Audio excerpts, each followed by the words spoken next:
My name is Garry. I'm 55 years of age.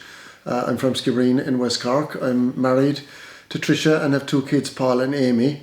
I'm 20 years a paramedic with the National Ambulance Service. Also served with Skibbereen Fire Service for 10 years and worked for my local newspaper as a compositor for 17 years.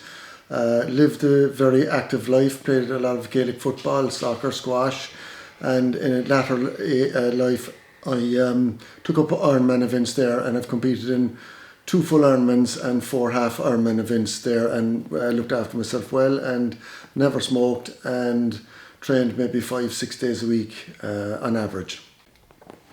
So I had been experiencing a bit of shortness of breath. I was on holidays in Lanzarote, had been cycling up the mountains of the volcanoes, experiencing a bit of shortness of breath, had been doing a bit of snorkeling.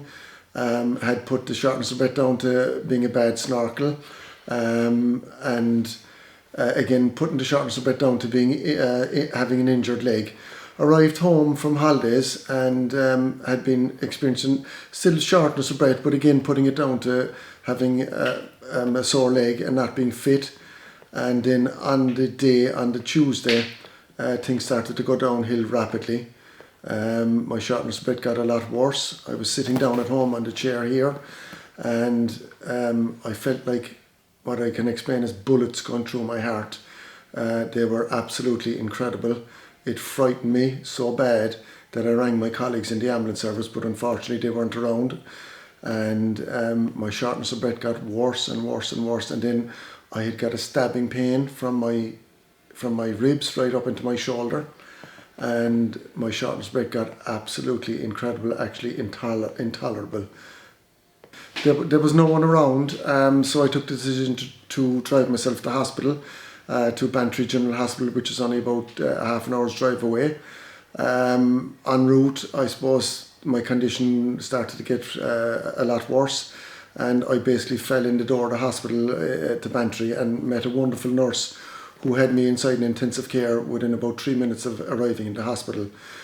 They were absolutely unbelievable with the tests they did straight away, and my clotting levels were off the records when I went in there, and they started my treatment, I suppose, within 40 minutes of me going into hospital, and started injecting me with blood thinners, which ultimately I would have saved my life, and I'm so indebted to the fast action that they had in the hospital that day. They then put dye into my lungs, and the consultant came in to me and told me that I had a number of massive clots in both lungs, and also up to 20 smaller clots in both lungs. Further tests proved that showed that I had right-sided heart strain and a straightening of the septum in my heart, and also my left lung had begun to collapse, so I was in a very serious condition. But the treatment I got in Bantry Hospital ultimately saved my life on the night. So after being stabilised in hospital and being released from hospital, I came home and started my recovery. But unfortunately, 4 weeks after coming home, I collapsed here at home. My heart went into what I can describe as an uncoordinated rhythm, and I basically collapsed here. My wife rang the ambulance, 2 ambulances arrived to the door, and I was shipped off to Bantry Hospital again. What I was told was that the clots had caused interference with my electrical system, so I was kept in intensive care for a week. I wasn't left to get out of bed, and until I stabilised again, and again the wonderful care I got in Bantry Hospital, I was again left home after just over a week inside in the hospital, and began my second bout of recovery here at home. Okay, I suppose I've had COVID on numerous occasions. I did have a lower leg injury which I sustained at the Ironman, and I did fly, I suppose, to Lanzarote and back, and just one wondered would the combination of all those things would have a contributing factor to firing off my larger clots when I came home from the holidays and came home from the flight. Okay, it's now just over 11 months since my clots fired off into my journey there. I'm feeling a lot better than what I was. I'm back doing a bit of cycling, not to the level that I used to before. I'm back walking, and I'm back swimming, which is great. It's good for my mind and good for everything there.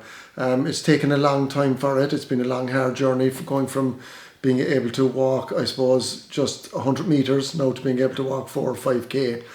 with that, but with the support of everybody around me, it has been fantastic to be able to do that.